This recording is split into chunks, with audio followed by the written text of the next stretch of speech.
Hi guys, welcome back to Pranu logs. ಇನ್ನೂ ಯಾರು ನನ್ನ ಚಾನಲ್ನ ಸಬ್ಸ್ಕ್ರೈಬ್ ಮಾಡಿಲ್ಲ, ಯೂಟ್ಯೂಬಲ್ಲಿ ಹೋಗಿ ಪ್ರನು ಲಾಗ್ಸ್ನ ಸರ್ಚ್ ಮಾಡಿ ಸಬ್ಸ್ಕ್ರೈಬ್ ಮಾಡಿ. ಅದೇ ರೀತಿ ನನ್ನ ಪ್ರೊಫೈಲ್ನ ಇದೇ ಫಸ್ಟ್ ಟೈಮ್ ನೋಡ್ತಾ ಇದ್ದರೆ ಫಾಲೋ ಮಾಡಿ. ಇವತ್ತಿನ ಲಾಗ್ನ ನಾನು ಈವ್ನಿಂಗಿಂದ ಸ್ಟಾರ್ಟ್ ಮಾಡ್ತಾ ಇದ್ದೀನಿ. ಈವ್ನಿಂಗ್ ಫ್ರೆಶ್ ಅಪ್ ಆಗಿಬಿಟ್ಟು ನನಗೆ ಕಬಾಬ್ ತಿನ್ನಬೇಕು ಅನ್ನಿಸ್ತಾ ಇತ್ತು. ಅದಕ್ಕೋಸ್ಕರ ನನ್ನ ಬೇಬಿನೇ ಇವತ್ತು ನಂಗೆ ಕಬಾಬ್ ಪ್ರಿಪೇರ್ ಮಾಡಿಕೊಡ್ತಾ ಇದ್ದಾರೆ.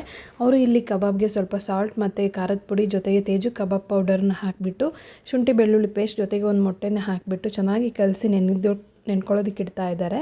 ಜೊತೆಗೆ ನಾನು ಪೂಜೆ ಮಾಡೋಣ ಅಂತೇಳಿ ಸಂಜೆ ಪೂಜೆನ ಇಲ್ಲಿ ಮುಗಿಸ್ಕೋತಾ ಇದ್ದೀನಿ. ನೆನೆಸಿಟ್ಟಿರೋ ಕಬಾಬ್ ಚೆನ್ನಾಗಿ ನೆಂದಿತ್ತು ಅಂತ ಹೇಳಿ ನಮ್ಮಮ್ಮ ಆಲ್ರೆಡಿ ಫ್ರೈ ಮಾಡೋದಕ್ಕೆ ಸ್ಟಾರ್ಟ್ ಮಾಡಿದ್ರು. ನಾನು ಕಬಾಬ್ ತಿನ್ನೋದಕ್ಕೆ ಕಾಯ್ತಾ ಇದ್ದೆ.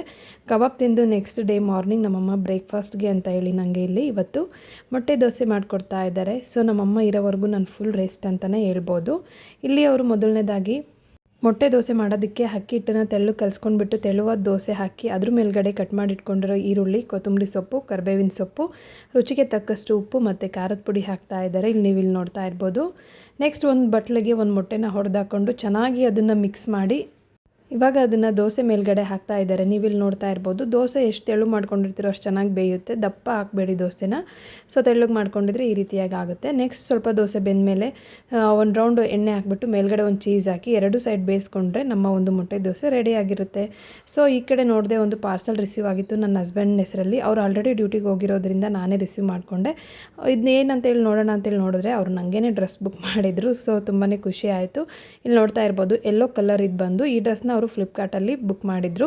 ಸೊ ತುಂಬಾ ಚೆನ್ನಾಗಿತ್ತು. ಎಮ್ ಸೈಜಲ್ಲಿ ಬುಕ್ ಮಾಡಿದ್ದಾರೆ. ಕ್ವಾಲಿಟಿ ಅಂತೂ ನಂಗೆ ಸಿಕ್ಕಾಪಟ್ಟೆ ಇಷ್ಟ ಆಯಿತು. ಇದು ಜಸ್ಟ್ 350 ರುಪೀಸ್ ಸಮಥಿಂಗ್ ಇರಬೇಕು ಈ ಡ್ರೆಸ್ಸು. ಯಾರಿಗಾದ್ರೂ ಇಂಟ್ರೆಸ್ಟ್ ಇದ್ದರೆ ಲಿಂಕ್ ಅಂತೇಳಿ ಕಮೆಂಟ್ ಮಾಡಿ, ನಾನು ಲಿಂಕ್ನ ಶೇರ್ ಮಾಡ್ತೀನಿ. ಈ ಡ್ರೆಸ್ ಅಂತೂ ತುಂಬಾ ಚೆನ್ನಾಗಿದೆ. ನೀವು ನೋಡ್ತಾ ಇರ್ಬೋದು. ನಾನು ಫೀಲ್ ಮಾಡ್ತಾ ಇದ್ದೀನಿ ಇದನ್ನು. ತುಂಬ ಸಾಫ್ಟಾಗಿದೆ ಕ್ಲಾತ್ ಕೂಡ. ಅದೇ ರೀತಿಯಾಗಿ ಇದನ್ನು ಫೀಡಿಂಗ್ ಗೌನಾಗಿ ಕೂಡ ಯೂಸ್ ಮಾಡ್ಬೋದು. ಯಾಕಂತ ಹೇಳಿದ್ರೆ ಇದು ಮೆಟರ್ನಿಟಿ ಡ್ರೆಸ್ ಥರನೇ ಸೇಮ್. ಎರಡು ಕಡೆಯೂ ಕೂಡ ಜಿಪ್ ಕೊಟ್ಟಿದ್ದಾರೆ. ತುಂಬ ಚೆನ್ನಾಗಿತ್ತು ಡ್ರೆಸ್ ಅಂತೂ. ಅದೇ ರೀತಿ ಒಣ ಮೀನು ಸಾಂಬಾರ್ದು ರೆಸಿಪಿನೂ ಕೂಡ ನನ್ನ ಒಂದು ಯೂಟ್ಯೂಬ್ ಚಾನಲಲ್ಲಿ ಅಪ್ಲೋಡ್ ಆಗುತ್ತೆ. ತಪ್ಪದೆ ಎಲ್ಲರೂ ಕೂಡ ಯೂಟ್ಯೂಬ್ ಚಾನಲ್ನ ಸಬ್ಸ್ಕ್ರೈಬ್ ಮಾಡಿ. Thank you all.